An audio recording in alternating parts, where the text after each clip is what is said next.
Good morning. Good morning. I hope you are doing well on this beautiful Thursday morning. My name is Tony Taylor, and I am grateful to be here this morning with you to share my devotion, to lift up prayer for you and with you, and lift up some gratitude this morning. I am very glad that you are here, and I hope you will participate in the devotion through sharing prayer concerns or any other thoughts or ideas. It's been a rough couple of days, and I am grateful to be back and having gotten at least 5 hours of straight sleep last night. I am grateful.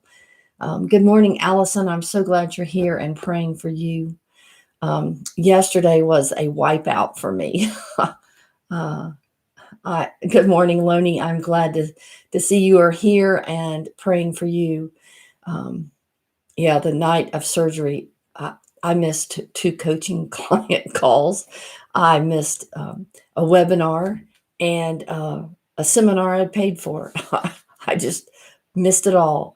Yesterday I had no brain cells to function, and so I'm back today. I feel much better and plan to get some rest today. We got none yesterday. It was crazy busy, but David's doing well. We finally got his pain under control about midnight last night, and got the new meds in his system, and we are getting a system in place about time and ice and all of that. So anyway, thank you for your prayers and concerns. I appreciate it very much.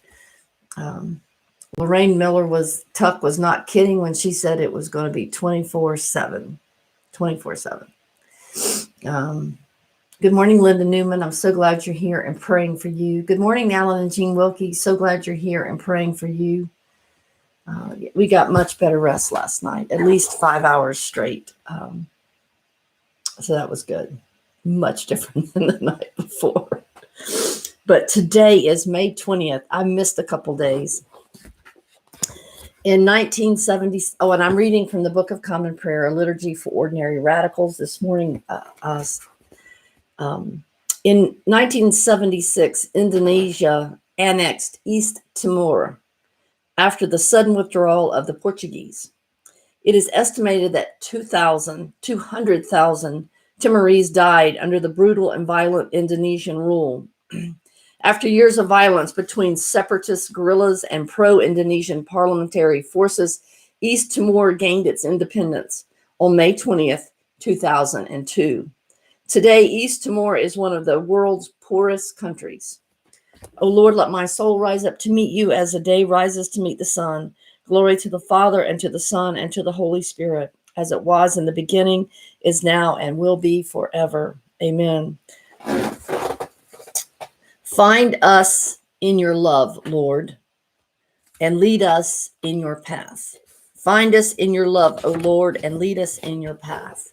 The psalm today is Psalm 103, 1 through 5. Bless the Lord, O my soul, and all that is within me. Bless his holy name. Bless the Lord, O my soul, and forget not all his benefits. He forgives all your sins and heals all your infirmities. He redeems your life from the grave and crowns you with mercy and loving kindness. He satisfies you with good things, and your youth is renewed like an eagle's.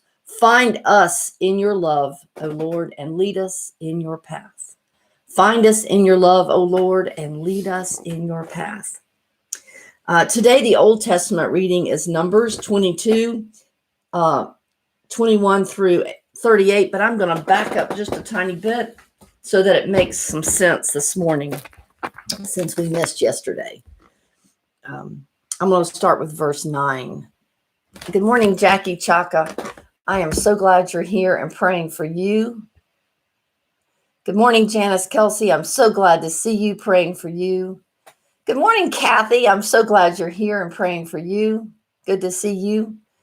Good morning, Rhonda. So glad you're here and praying for you.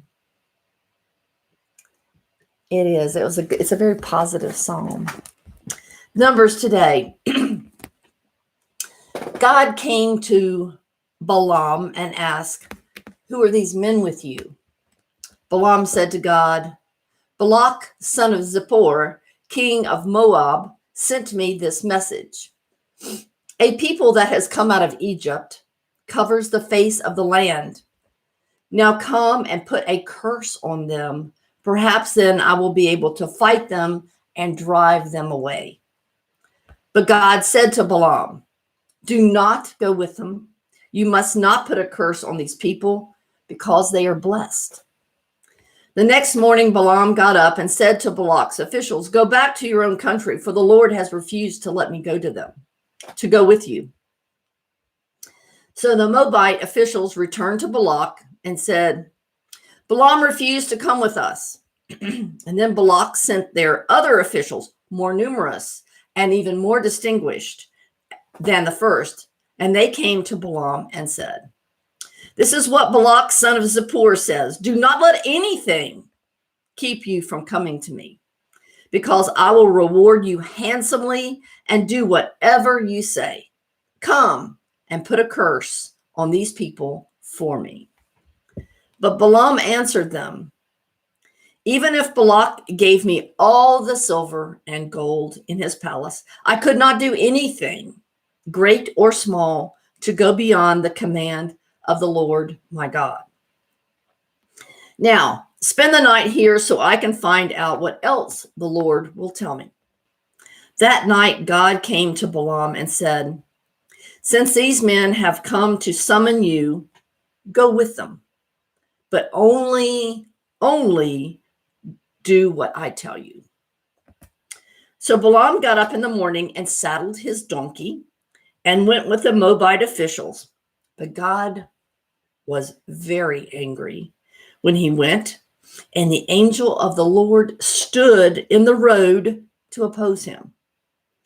Balaam was riding on his donkey, and his two servants were with him. When the donkey saw the angel of the Lord standing in the road with a drawn sword in his hand, it turned off the road into a field. See, Balaam didn't see it. The donkey did. Balaam beat the donkey to get it back on the road. And then the angel of the Lord stood in the narrow path through the vineyards with walls on both sides. When the donkey saw the angel of the Lord, it pressed close to the wall, crushing Balaam's foot against it. So he beat the donkey again. And then the angel of the Lord moved on ahead and stood in a narrow place where there was no room to turn, either to the right or to the left. When the donkey saw the angel of the Lord, it lay down under Balaam, and he was angry and beat it with his staff. And then the Lord opened the donkey's mouth, and it said to Balaam, "What have I done to you to make you beat me these 3 times?" Balaam answered the donkey, "You have made a fool of me. If only I had a sword in my hand, I would kill you right now." The donkey said to Balaam, "Am I not your own donkey, which you have always ridden to this day? Have I been in the habit of doing this to you?"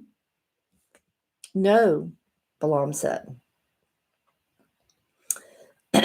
Then the Lord opened Balaam's eyes, and he saw the angel of the Lord standing in the road with his sword drawn.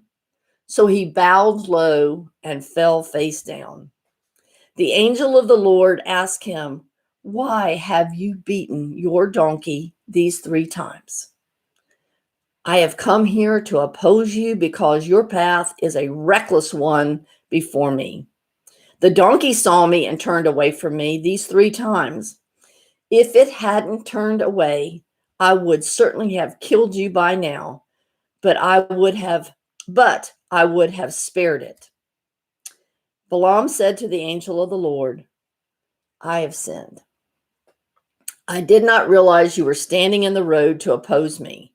Now, if you are displeased, I will go back."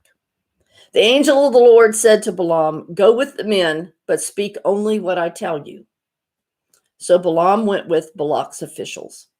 When Balak heard that Balaam was coming, he went out to meet him at the Moabite town on the Arnon border at the edge of his territory. Balak said to Balaam, Did I not send you with urgent summons? Why didn't you come to me? Am I really not able to reward you? Well, I have come to you now, Balaam replied, but I can't say whatever I please. I must speak only what God puts in my mouth. That's where we'll stop.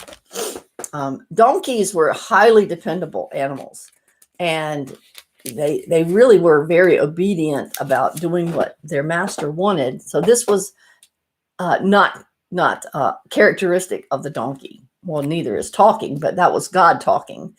Balaam had strayed some from his thoughts, and he was really I don't know how else to describe it. Maybe like a magician, and his thoughts must not have been exactly what God wanted them to be to fulfill this mission. So he had to get Balaam's attention and get his act straight before he could proceed, and that he knew that Balaam would say what he wanted him to say and not just what Balaam wanted. But Balaam, he traveled nearly 400 miles to curse Israel. So, I mean, this was something that the king wanted very badly, was that to curse Israel. And so Balaam was the chosen person to go and do this. But Balaam couldn't disobey God in the end anyway.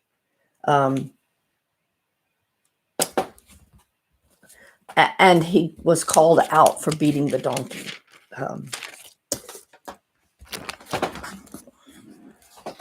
He couldn't see. How many of us sometimes stumble through and cannot see and have to have it pointed out in some other way what we are missing? Have you had a friend say, "Can't you see this? Can't you see this?" I have.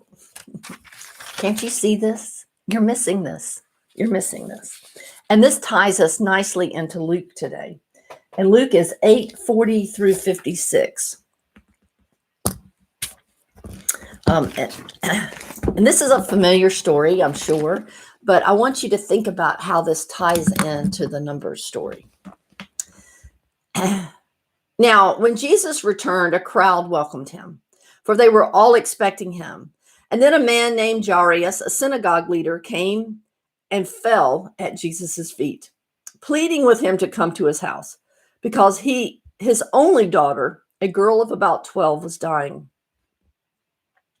Well, as Jesus was on his way, the crowds almost crushed him. Can you just picture that? All these people just so tightly packed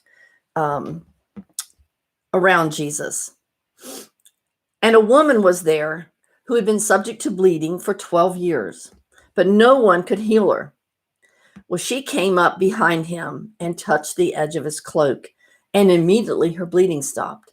Now, she must have had to fight her way through those people to get there, because this was Luke describes it as a crush of people. And then Jesus all of a sudden says, "Who touched me?"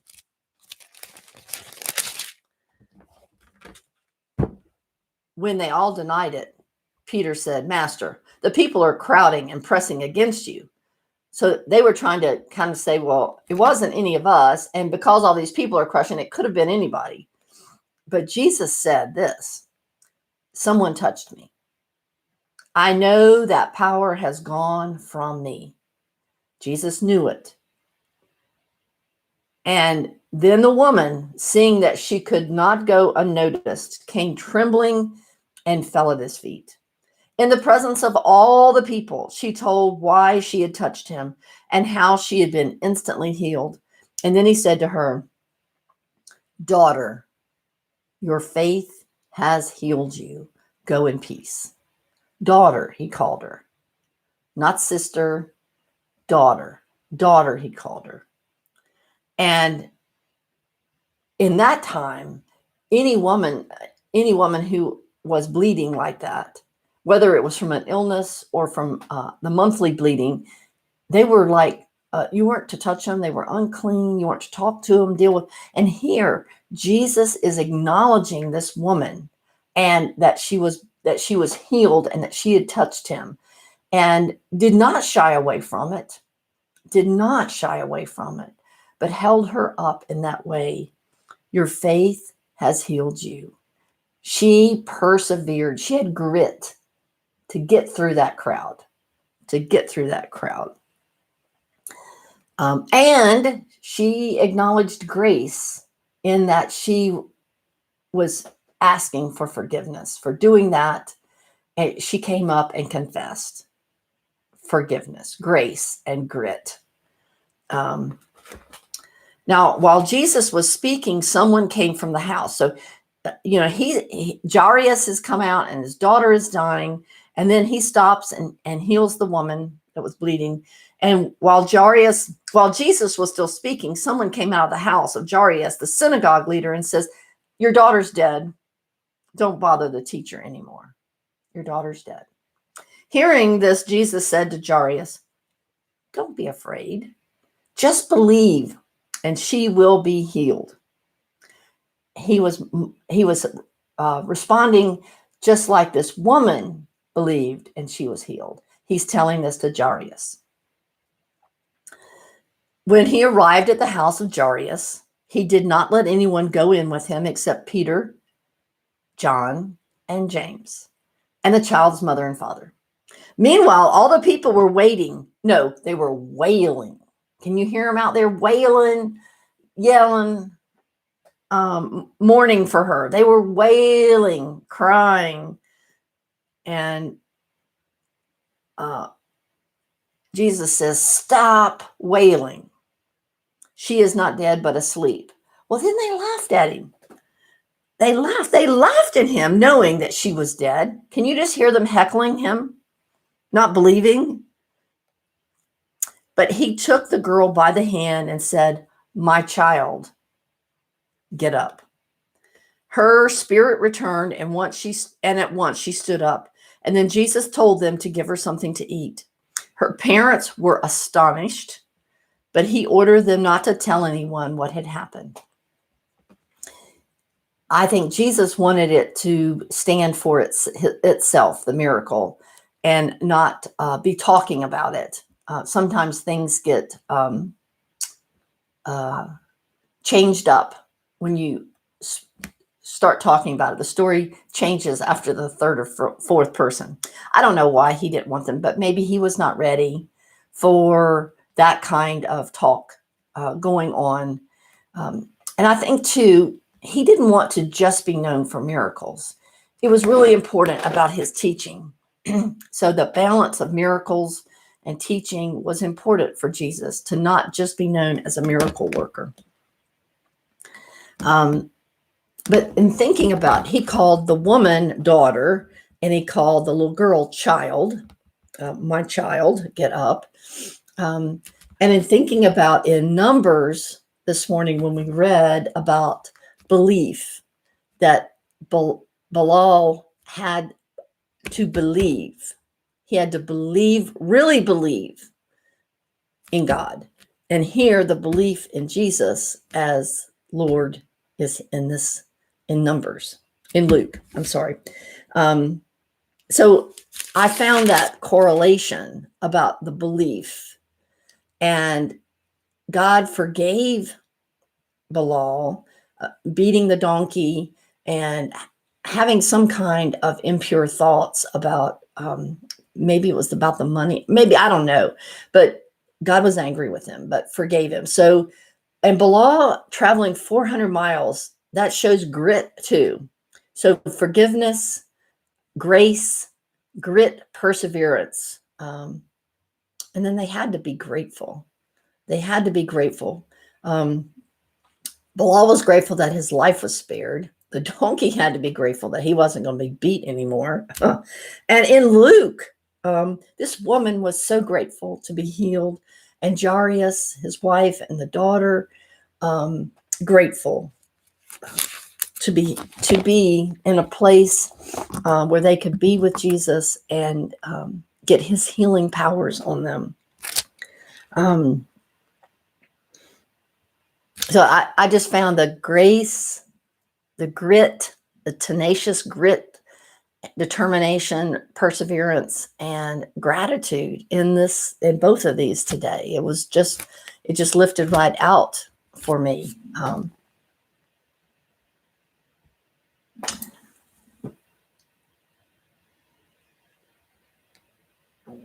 With a bread knife, oh my gosh, it must have been a sharp one, Lorraine. 5 stitches.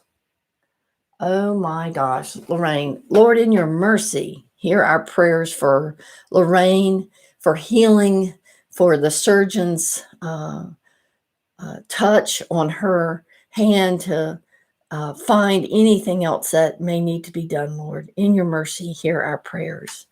I'm glad you went to the doctor and got the stitches. Oh, mercy. That was expensive lettuce, Lorraine. Expensive lettuce.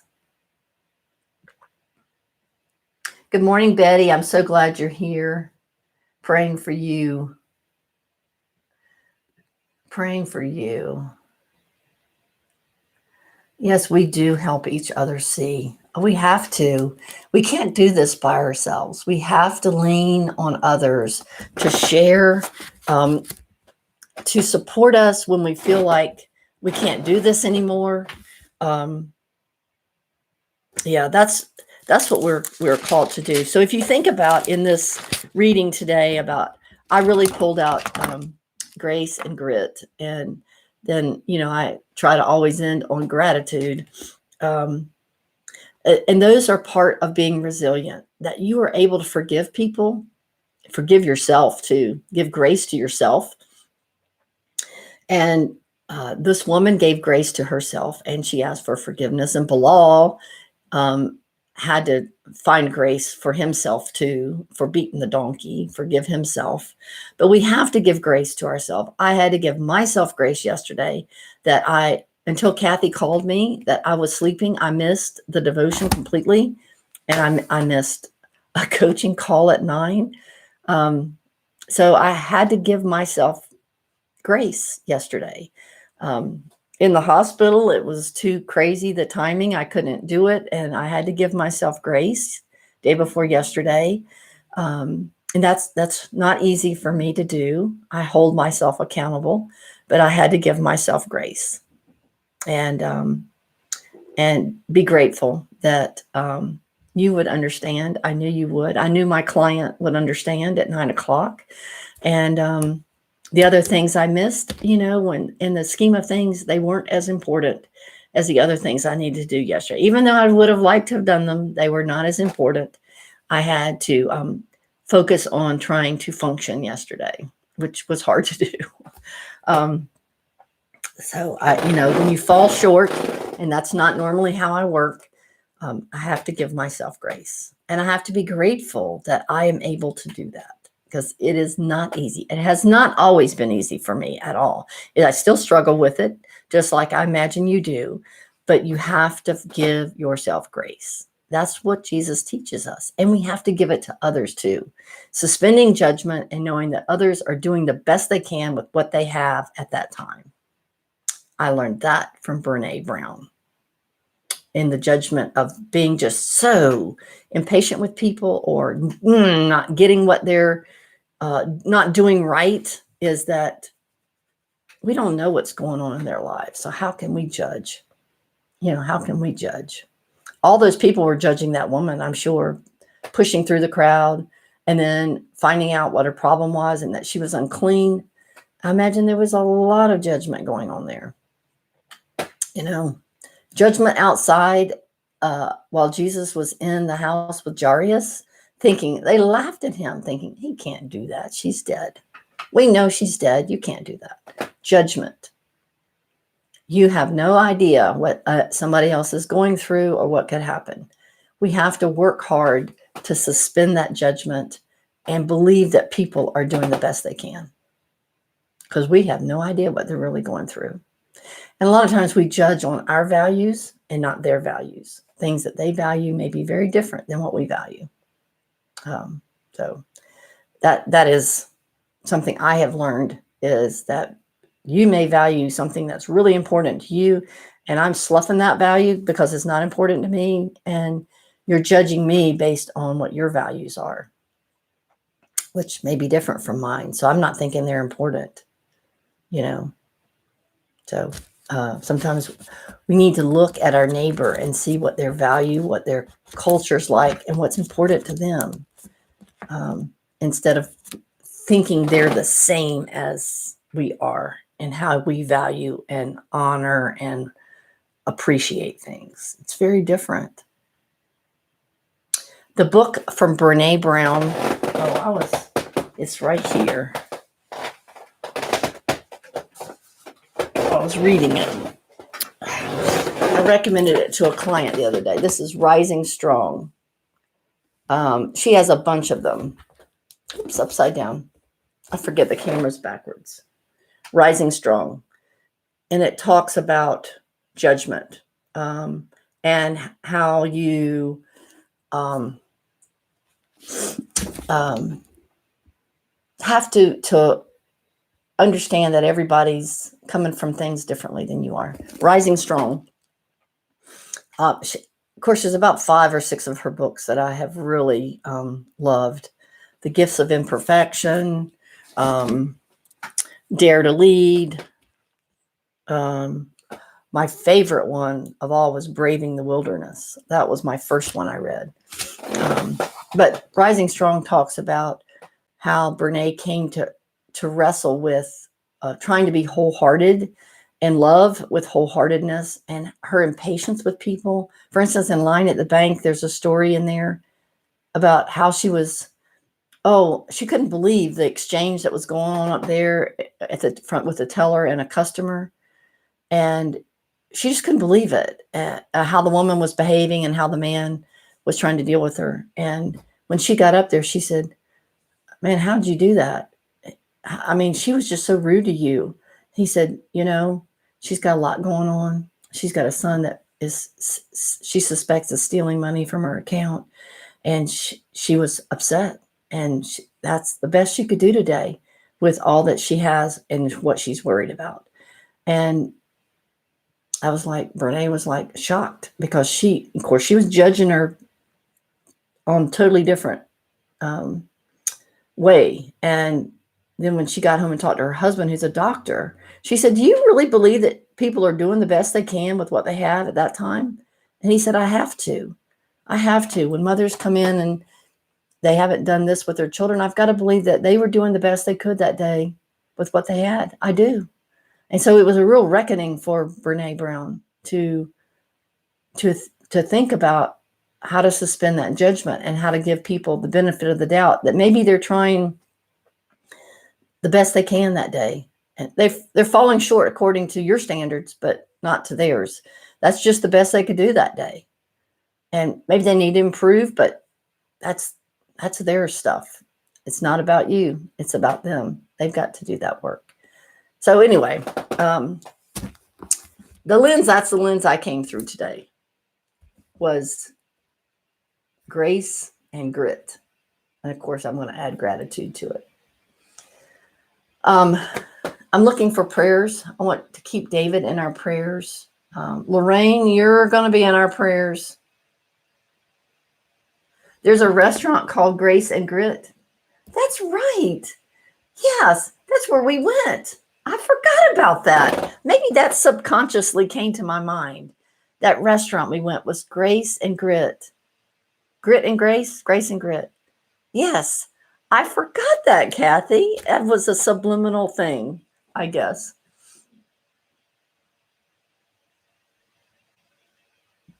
Like a human being, y'all.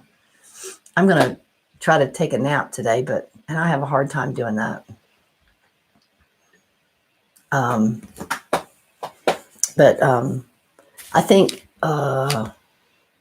one more day after tomorrow, we should turn a little bit of a corner here with David. He goes back to PT. They're teaching him some little things that he can do, and how to like do things around the house safely, how to start to exercise his hand and his shoulder. So it's going to be a year before he does